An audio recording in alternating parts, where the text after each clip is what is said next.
L'association des papillons blancs d'Hazebrouck, depuis à peu près une année, travaille autour d'une recherche-action sur la création d'un environnement intelligent et dans le cadre d'un habitat inclusif. Donc l'objectif pour nous était de pouvoir accompagner les personnes dans le développement de leur autonomie et de leur capacité, et de ce fait de réfléchir comment la domotique et la robotique au sein de l'habitat leur permettrait de développer cette autonomie. Donc le projet Domo recoupe un grand nombre d'acteurs puisqu'il a une vision régionale, donc Nord-Pas-de-Calais. Donc dans le cadre de ce projet, l'UDAPI 59 nous a apporté un appui technique et de co-construction du dispositif. Donc l'association d'Hazebrouck pilote le dispositif, mais l'UD nous a accompagnés pour la rédaction du projet et son développement actuel et futur.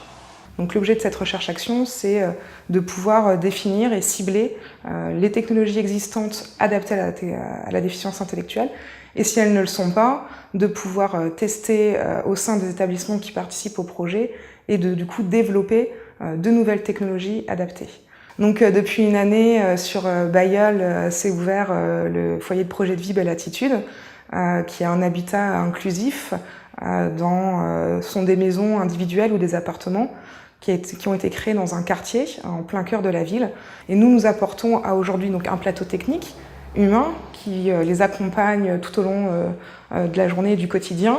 L'idée aujourd'hui, c'est de pouvoir équiper en plus ces logements avec des nouvelles technologies adaptées. La recherche va nous accompagner à définir exactement les besoins en nouvelles technologies des personnes, mais on a déjà identifié à aujourd'hui 3 grands domaines. Le domaine sécuritaire, où on va retrouver des alertes un peu classiques, des ouvertures, fermetures de fenêtres, de portes.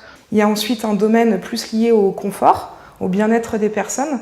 Et donc là, ça peut être assez varié en termes d'objets connectés qu'on peut retrouver au domicile. Un 3e domaine qui concerne les apprentissages de manière générale et la vie au quotidien dans son domicile au travers de ces apprentissages. Et puis la robotique, qu'on souhaite aussi expérimenter et voir dans quelle mesure on peut travailler à l'accessibilité de la robotique pour les personnes déficientes intellectuelles.